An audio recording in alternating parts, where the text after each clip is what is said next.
Saludos. En esta lección continuamos con Sócrates, con la filosofía socrática, y hablaremos del método socrático y de la ética socrática. Bien, el método socrático consiste básicamente en diálogo. Ahora, el diálogo socrático no es cualquier diálogo. El diálogo socrático tiene como finalidad, procura alcanzar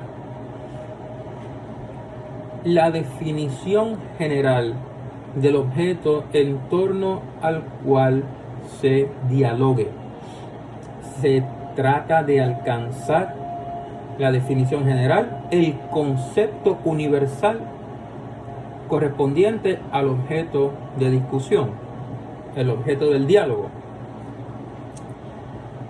Y se puede, ¿verdad?, sostener que este método se divide en dos partes. La primera parte, la ironía socrática.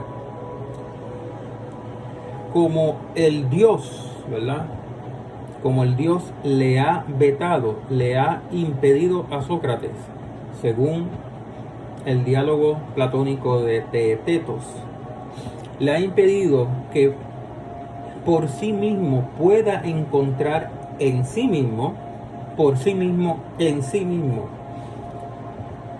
el conocimiento de la verdad, el conocimiento de las cosas.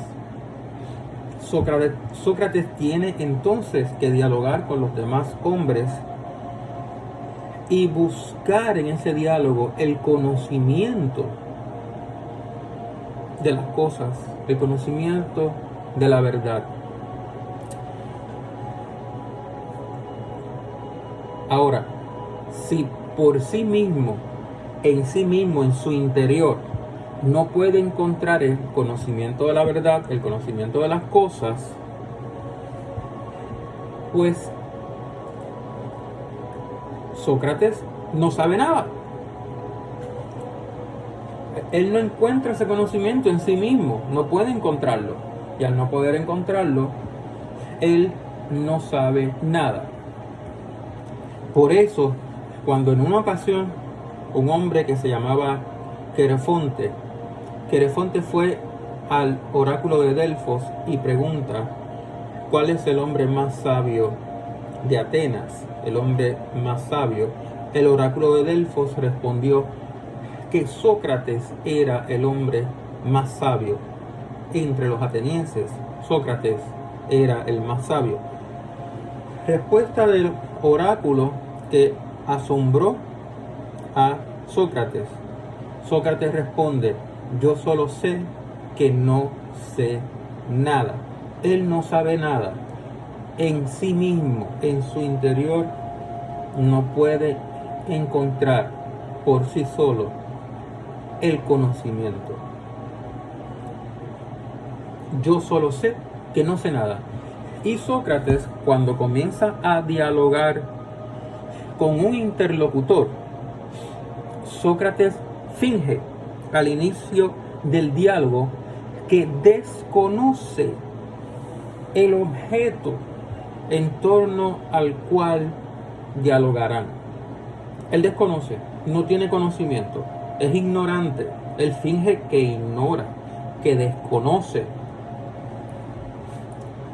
Se le ha llamado a esta parte del método la ironía, porque ciertamente cuando uno lee los diálogos platónicos y lee también esos memorables recuerdos de Sócrates que escribió, que redactó Jenofonte, uno se da cuenta, ¿verdad?, que Sócrates parece conocer más de lo que aparenta al principio del diálogo. Por eso digo que Sócrates finge, ¿verdad? Es fingimiento. Sócrates finge que desconoce, que no tiene conocimiento, que es ignorante. Yo solo sé que no sé nada. Pero, como es ignorante, si es consecuente, ¿verdad?, con el reconocimiento de esa ignorancia. Si es si una persona es consecuente con el reconocimiento de su ignorancia, si reconoce que es ignorante y es consecuente con este reconocimiento de ignorancia, lo más que puede hacer la persona es preguntar para aprender. Y Sócrates se limita entonces a preguntar. Pero cuando usted estudia los diálogos platónicos, se da cuenta que estas preguntas de Sócrates, ¿verdad?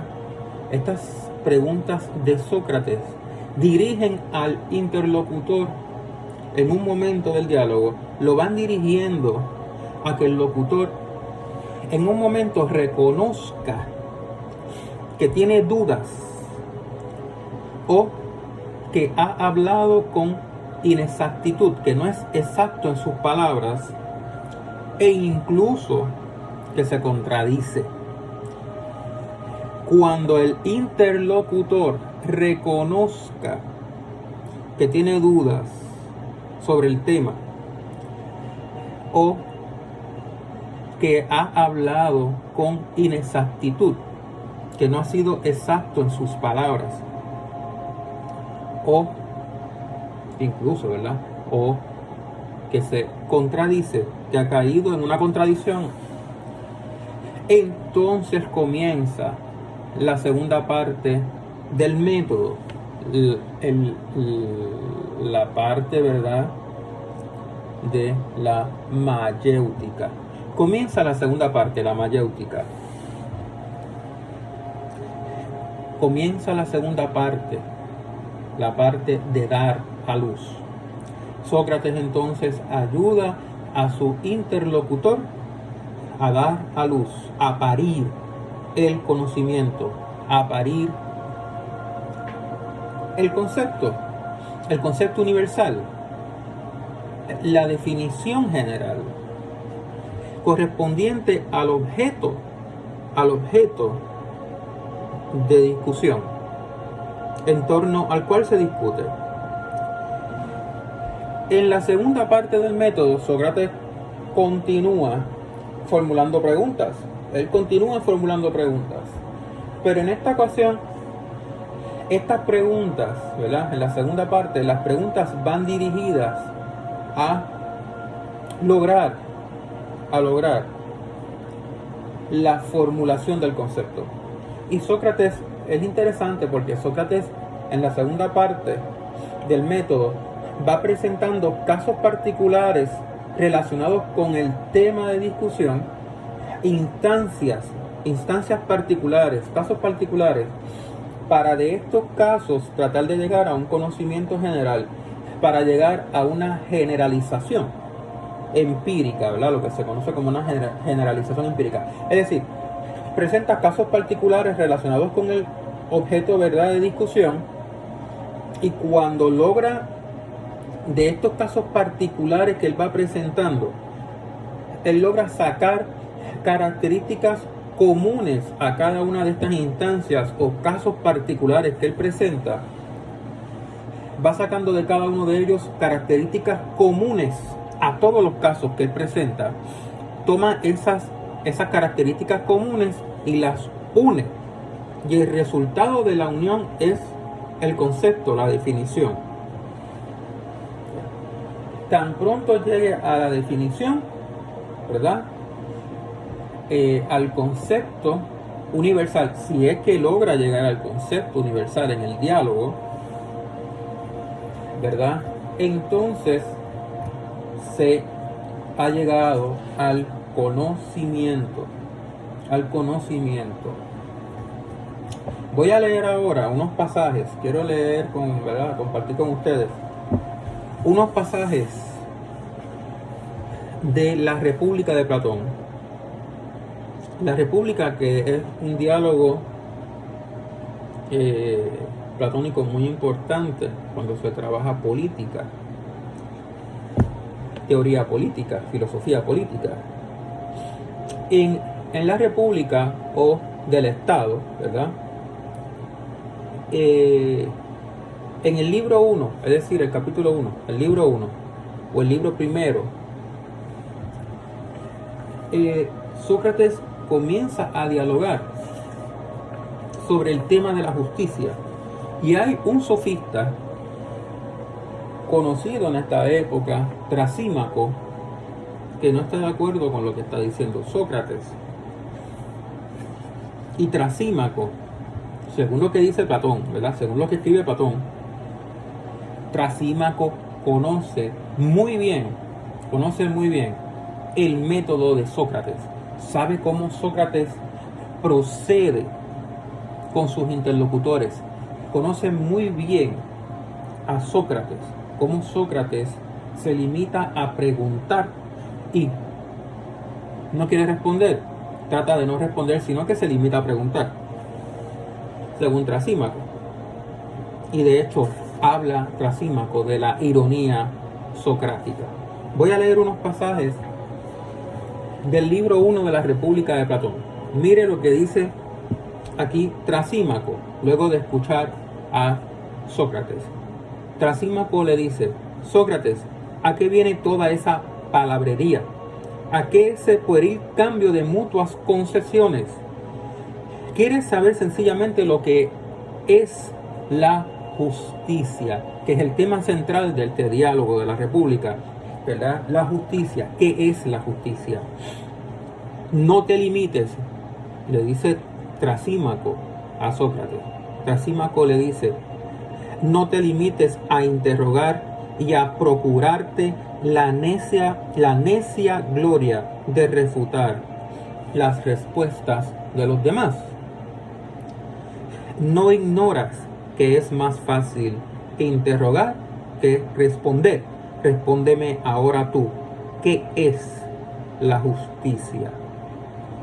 Fíjense cómo Trasímaco conoce muy bien el método socrático y sabe que Sócrates, cuando dialoga, se limita a interrogar, y cuando está interrogando, la respuesta que da su interlocutor, Sócrates las refuta, tratando, ¿verdad? Porque trata de demostrarle a su interlocutor que sus respuestas son inexactas, contradictorias, y Trasímaco lo sabe. En otro pasaje más adelante, ¿verdad? En otro pasaje más adelante, Trasímaco le dice a Sócrates, miren lo que dice en esta ocasión: por Hércules, replicó Trasímaco con una sonrisa siniestra, forzada, he aquí la ironía acostumbrada de Sócrates. Sabía bien que no responderías y ya había prevenido a todos, a los presentes, a todos, que apelarías a tus conocidas mañas y que harías cualquier cosa menos responder. Trasímaco añade, porque sin lugar a dudas Platón conoce el método de su maestro, el método socrático, el método de la mayéutica, y está poniendo estas palabras en boca de Trasímaco, ¿verdad? Trasímaco aquí, ¿verdad?, habla como si conociese muy bien este método, ¿verdad? Trasímaco conoce este método, el método de Sócrates, cómo Sócrates procede, conoce muy bien a Sócrates. Y Trasímaco añade en un pasaje también, ¿verdad?, más adelante, dice, en este pasaje Trasímaco añade: tal es el gran secreto de Sócrates, no quiere enseñar nada a los demás, mientras que va por todas partes mendigando la ciencia sin tener que agradecerlo a nadie. Y Sócrates le responde: tienes razón, Trasímaco, en decir que yo aprendo de los demás, pero no la tienes en añadir que no les esté agradecido. Y Sócrates añade: les manifiesto mi reconocimiento en cuanto de mí depende y les aplaudo, que es todo lo que puedo hacer, careciendo como carezco de dinero. Porque Trasímaco cobra por enseñar. El sofista, en Sócrates le está diciendo: lo que puedo hacer a aquellos que me enseñen es aplaudir, ¿verdad? Aplaudir, que me enseñe, pero no pagarle. Muy bien. Y Trasímaco cobra. Bien, hasta aquí el tema del método socrático. En un próximo video hablaremos de la ética socrática. Hasta luego.